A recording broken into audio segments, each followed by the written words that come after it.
In 1 week, the next entry in the beloved Monolith Soft series, Xenoblade Chronicles 3, lands on the Switch nearly 2 years of the first game's remake in 2020. I cannot wait to explore another vast Xenoblade world, getting sucked into the fantastic world building, narrative, and gameplay. Both the first and second Xenoblade games are high on my all-time favorite games list, so my expectations are astronomical for this next entry. However, after watching Nintendo's Xenoblade 3 Direct, I'm more confident than ever that this game is gonna be good. Thank goodness they moved the date forward so we don't have to wait until September. Then again, there's so much to play that maybe it would have been better later on in the year. Regardless, the release date is almost upon us. To tide us over until that time, let's answer some of the top questions on my mind regarding Xenoblade 3, its story and gameplay. Some of these questions will just be theories I have regarding the plot, but others will cover what I believe a good Xenoblade game needs to succeed. Here we go. Question 1. Will all the battle and game mechanics click? Probably the same question I have for every Xenoblade game. Will it all work out? Because if I'm struggling with the combat and menu system the entire time, the developers will have failed. That being said, since when has Monolith Soft failed us? Their track record is incredible, releasing hit after hit, whether fine-tuning their gameplay in the next entry or mixing it up entirely. But then again, you never know if it will click until you play, right? Granted, fighting 7v1 battles does seem cumbersome, if not completely unfair to the poor creature you're fighting. I may be a monster, but at least I'm not a jerk. But Torna and Xenoblade Chronicles 2 had basically the same number of party members on the field, just only 3 units attacking usually. This time, everyone gets to hit the piñata simultaneously, filling in their respective class roles. On top of that, there's a well full of menus and options to wrap our minds around. Honestly, I can't blame someone for being intimidated. But again, knowing Monolith Soft, everything will work out. There will be a point, maybe 20 hours in, where it will all click. What's the story significance of the Ouroboros? As far as gameplay goes in the trailers, Ouroboros allows 2 fixed cast members to fuse together, giving the party a huge but limited power boost to take on overpowering enemies, turning the team into 3 juggernaut mech-like creatures if activated at the right time. However, the past trailers and this direct imply the Ouroboros system is much more than a fun mechanic. For those who don't know or haven't seen a Xenoblade YouTuber read the Wikipedia entry, Ouroboros is an ancient Egyptian and Greek symbol used in other Western countries in a practice of alchemy that represents an infinite cycle, usually life and death. The symbol either depicts a snake eating its own tail or 2 snakes eating the tail of the other, both in an eternal round. Also, in some religious connotations, the Ouroboros symbolize fertility. Excuse me, are you implying something? All I'm saying, it's a little sketch that all the fusions are male and female. Just saying. In Xenoblade 3, the Ouroboros is represented by a circle flame in the eye of the 2 people fusing, at least from the main party. However, we see enemy fusions, or what I assume are enemy fusions, that have the infinity symbol instead of just a circle, which you could argue is just another version of the Ouroboros symbol. Is this a further extension of the Ouroboros concept? A different type, maybe? Either way, it seems the Ouroboros will play a heavy role in the narrative. I really just can't wait to find out the truth behind it. Why is the cast being pursued? Who are these enemy fusions? Why does this fusion happen? Is this new shipping fuel? I need to know. I mean, anything can be shipping fuel if you try hard enough. I gotta know if they're implying something. Will the cast make a lasting impact? The worry I have with any game, honestly, you can have a good game, a fun combat system, but if the cast is boring or unlikable, then the game suffers greatly. A good cast can save a bad game, but it's hard to recover from a lackluster cast, at least in narrative-driven games, like RPGs and whatnot. Thankfully, everything I've seen from the trailers is encouraging that this cast will be a great addition. Hard to say if it will match the surprisingly amazing cast of Xenoblade 2, but I can already feel the chemistry these 6 have with each other, and can't wait to see how they grow as a team. I also can't wait to see the drama brewing. Who's getting their heart broken this time? Bird Lady, Cat Girl, or maybe we'll go with the lead male this time. But seriously, the person I'm probably most excited to learn more about is Mio. I just feel like since she's, according to the trailer, on death's door, and she's writing a journal, and she feels like she's very sentimental or lost in thought in a way. I don't know, I'm really excited to learn more about her, and I feel like I could grow attached to her. Noah's fine. I need to learn what his personality is like. I haven't gotten much out of it from the trailer. he does seem kind of bland at the moment, but I'll give him the benefit of the doubt and wait till we see him in game. Other ones like Uni, I don't know, I just really like her design and just that personality she has. That's one personality I feel like that will grow on people. And yeah, but no, in general, there's a lot I'm excited about, so can't wait to see how they all interact with each other. What is the hook for this game's Monado? While we only have 2 examples to go off of, the main sword in Xenoblade 1 and 2 played a key role in the plot. Xenoblade 3's Monado might not steal the spotlight as much, at least from what we've seen, but there has to be a hook. Something that makes this sword special. As we've seen in previous trailers, Noah's sword morphs into a gauntlet, almost like Iron Man. Underneath the sword armor, we see a little rapier, potentially the true form of the sword. Definitely an interesting ability. Will Noah eventually gain a full armor suit? Well, these strange individuals from the direct trailer, who seem to be pulling the strings in the background, also have full bodysuits, similar to Noah's gauntlet. Do they all have swords as well? Could they all have unique armor weapons? If so, Noah's sword doesn't seem that special, just the sword model in the latest line of body armor weapons. But I'm sure there's more behind it than just a new weapon model. Kind of a secondary question to all this, but how does Noah get this special sword in the first place? Stumbles upon it? Give it to him? He bought it at the market? Details, people, details! That I'm sure we'll find out in just a week. Why does the cast have characteristics from previous cast members? As I'm sure many fans have noticed, Xenoblade 3's main party members all possess characteristics from previous cast members, not just the many different races. For example, Senna has blue flame tips to her hair, reminiscent of Bridget. Mio looks like Nia. I mean, I guess that's just her people, but still, she still does look like Nia. Uni clearly has high Entia blood. Maybe Shulk's eyes? I don't know. Lance kinda has a Ryan's build, but that's a bit of a stretch. And it's not just the main cast either. The heroes that join along with you might also share characteristics from previous party members.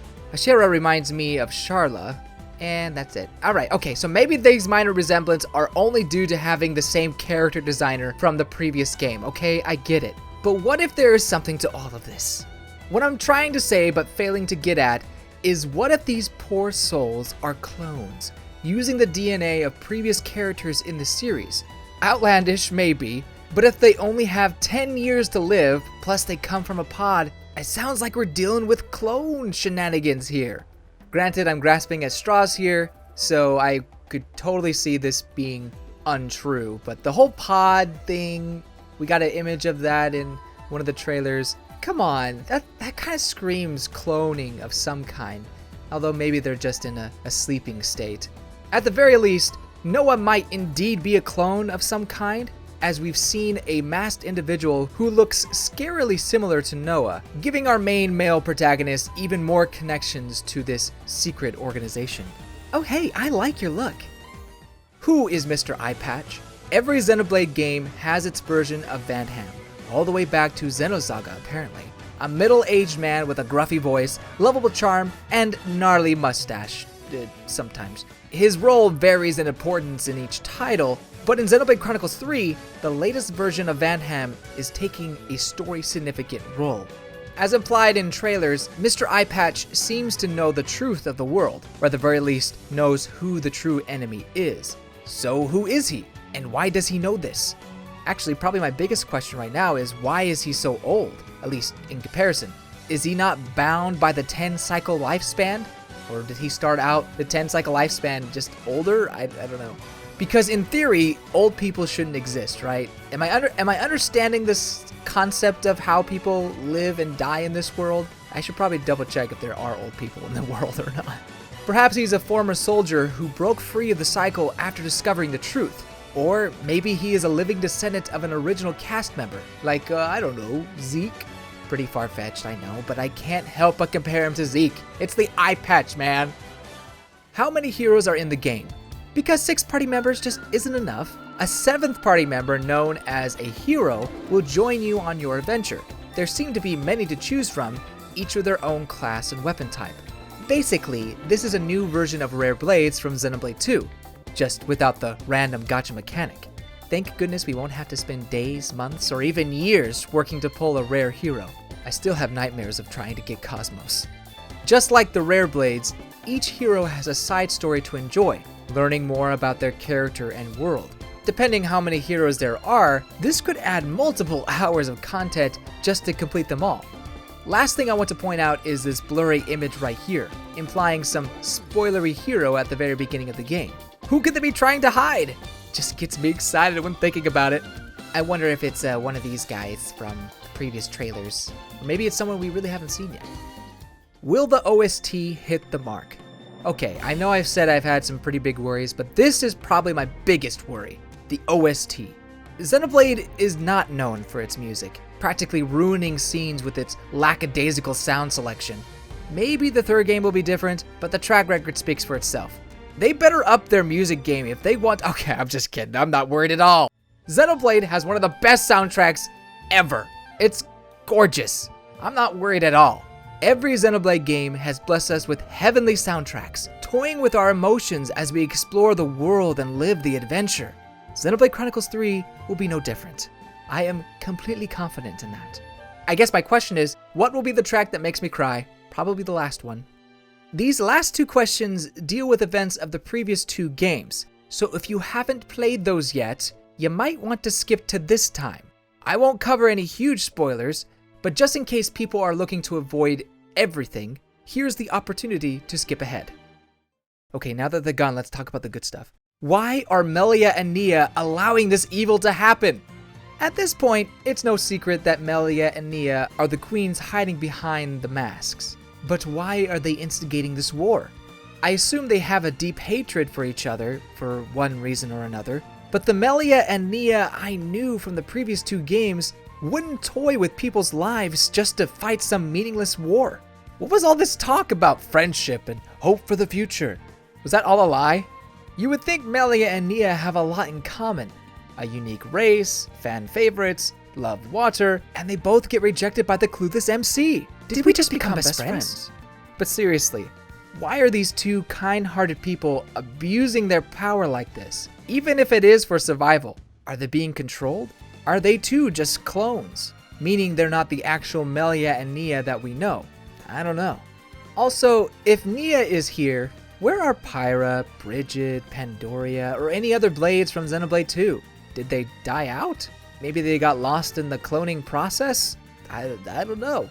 As for Melia and the people of Shulk's world, well, aside from the High Entia and the Machina people, they all probably died of old age, if not for some other reason. Fiora was reverted back to human, so I guess Homs, so I don't see her still living. I guess Melia's half-sister Tyrea could still, in theory, be alive, right? But I'm not so sure on that one. Honestly, I'm really surprised Melia and Nia seem to be alive. Really curious to see their role in this adventure, even if it is minor. Will we have a DLC expansion on par with Torna? The Torna expansion in Xenoblade 2 was incredible. A beautiful, tragic prequel that I would argue is even better than the main game, but we can discuss that later. Point is, Xenoblade 3's story expansion has a lot to live up to. If the DLC follows its predecessor, perhaps we are getting another prequel to set up the events of Xenoblade 3. It's hard to say for sure until we play the main game, but there is a slight clue in the promotional art for the expansion pack, the 3 Monados. My theory for a prequel is the events of Shulk's world and Rex's world combining and interacting with each other. Perhaps the DLC will follow both cast members as they try to work together in this new world, unfortunately ending in some tragedy involving Melia and Nia. At least that's my guess. Granted, there is no guarantee we have another DLC prequel. I suppose Shulk and Rex could appear later on in the game, albeit much older, or perhaps we'll be introduced to new wielders of their swords. I'm not sure Pyra would be happy about that, but you know what? You just gotta move on. Or maybe Pyra will be the one who wields the sword. Maybe. No matter what route they decide on, I'm expecting an expansion on par with Torna. I have absolute faith in Monolith Soft that they will make me cry. Tear my heart out. Those are my main questions going into the release of Xenoblade 3. Even if all of my questions aren't answered, I have utmost confidence in Monolith Soft's ability to produce masterpiece level games. They are without a doubt my favorite developer working with Nintendo, with Xenoblade being one of Nintendo's highest quality series. I have the utmost confidence that Xenoblade 3 will continue that trend. If you happen to be watching this and are still unsure about the series, I hope you give Xenoblade 3 a chance and see for yourself Monolith Soft's masterclass world building and game design. Oh wait, one final thing I have to say. That special edition better get here at my door on release day, or so help me. I know the artwork and stuff won't arrive until later, but don't mess up the game, Nintendo. That better be on my doorstep the day of. Thank you so much for watching. What about Xenoblade 3 are you most excited for? Let me know in the comments below. Sorry for the change of sound quality. I recently moved and I'm still getting comfortable with my new setup. Unfortunately, I just don't think I'll be able to have the same crystal clear sound for the near future. But, you know, there's some pros and some cons. My internet is better, which means I might be able to start streaming here pretty soon. So please look forward to that, if that starts happening. And I hope to have more videos coming soon. Don't forget to subscribe for more content, and I will see you next time. See you later.